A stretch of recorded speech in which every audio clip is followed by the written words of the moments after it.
皆さんこんにちは、ネストリングスです。今回も新しく発売されたペガサスブラストとランダムブースターボリューム7の新パーツを使って 3on3 バトルをやっていきたいと思います。今回つぶやきさん太郎はランダムブースターボリューム7の新パーツを使っていきます。そしてちょめまるがペガサスブラストのパーツを使っていきます。よろしくお願いします。お願いします。それではやっていきましょう。いきましょう。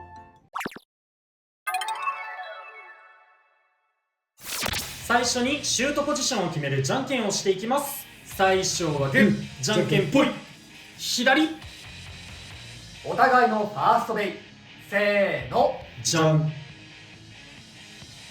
ドランアークダブル 360B。 コバルトドレイク 560R。 ファーストバトル、レディーセット、3、2、1、ゴーシュ。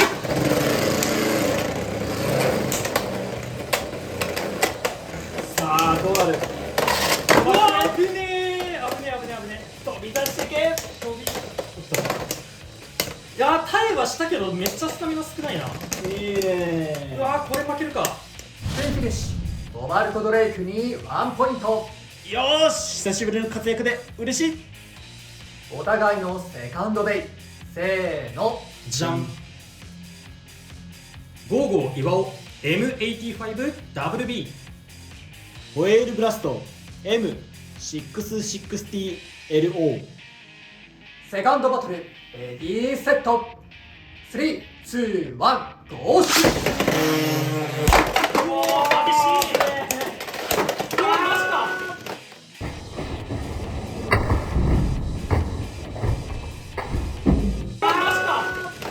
ファーストフィニッシュ、ゴーゴー岩尾に2ポイント。やったぜ。いや、今回ねスピン取るつもりだったのにファーストいけたのラッキーでした。お互いのサードベイ、せーの、じゃん。ホエールフレイム M960K。 ビクトリーバルクリー TR。 サードバトル、レディーセット、3、2、1、ゴーシュ。戻ってきたの？嘘だろ？オーバーフィニッシュ、ホエールフレイムに2ポイント。ということで、この 3on3 バトルの勝者はつぶやきさん太郎。やったぜ。2回目出したの偉かったな。戻ってくると思わんかった。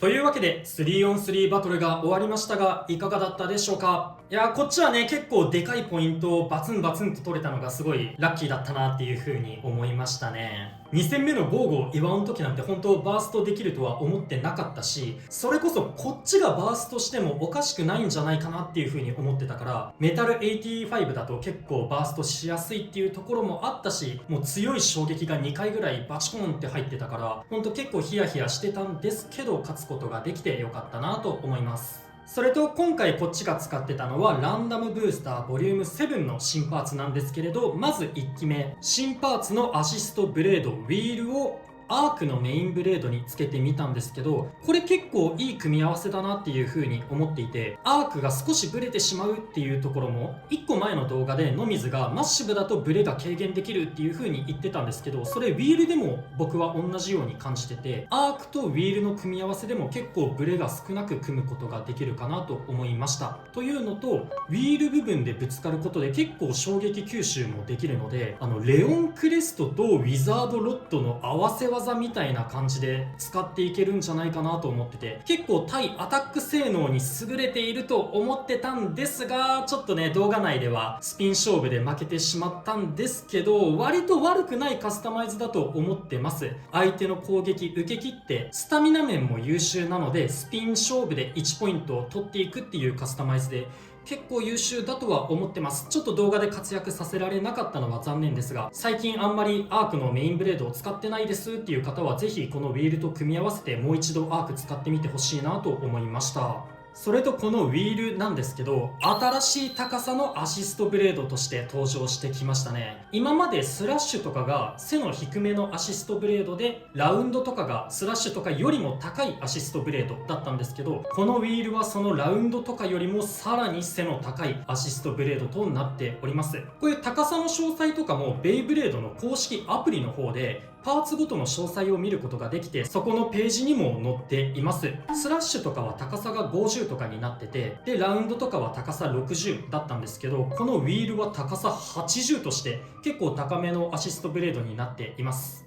あとは新しいメインブレードのフレームなんですが、これちょっと使うの難しいかなっていう風に僕は感じました。バトルではねすごく活躍してくれたんですけど、なんかアタック面がめちゃくちゃ強いとかスタミナ面がめちゃくちゃ優秀っていうわけでもなくて、なんか突出したいいところがないので、ちょっと扱い難しいかなっていう風に思うところはありました。ただ悪いところもないので全然使えるブレードだとは思います。と今回アシストブレードがもう1種類新パーツ出ていて、マッシブ。こちらのアシストブレード結構面白い性能してるなって思ってて、相手の姿勢を崩すことに長けたアシストブレードということで、本当この説明通りうまく決まれば相手の姿勢結構よく崩してくれるなっていう印象があるので、このマッシブ使ったカスタマイズは結構面白いの作れるんじゃないかなっていうふうに思っています。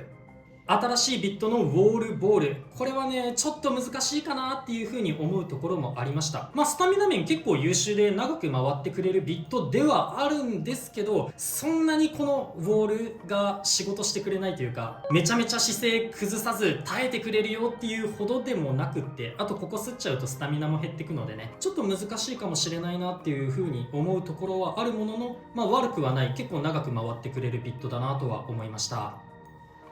はい、今回ね、チョメマルはペガサスブラストのパーツを使って 3on3 デッキを作っていったんですけど、チップはホエールになってるんですけど、コンセプト的にはホエールウェーブがやりたかったようなことをブラストでやりたくて、マッシブが相手の姿勢を崩したりするのがすごい優秀だなと思っていたので、マッシブとこのメインブレードのブラストもしっかり重いので、相手の姿勢を崩しつつアタックとかいけるなって思ったので、このカスタマイズにしたんですけど、一人で回していてウィザードロットの姿勢を結構崩すなと思ってて、